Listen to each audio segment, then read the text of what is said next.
L'aider à préparer ses cours, puis durant ceux-ci, exécuter tout ce qu'est le professeur atteint de cécité ne peut faire. Enfin, après, l'assister dans les corrections, tout cela 35 heures par semaine.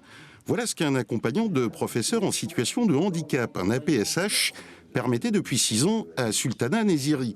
Et non pas, comme là pour le tournage, le proviseur de son lycée. Mais son dernier APSH en date ayant démissionné à quelques jours de la rentrée, elle cherche désespérément un remplaçant, tenant à trouver elle-même celui ou celle qui sera pour elle beaucoup plus qu'une simple canne blanche. On passe énormément de temps ensemble, ce qui veut dire que je trouverais ça étrange et pas très efficace que l'on me dise on a trouvé quelqu'un, voici, ce sera telle personne et maintenant c'est à vous de jouer. Pour moi, c'est important d'avoir rencontré des personnes, d'avoir le choix aussi.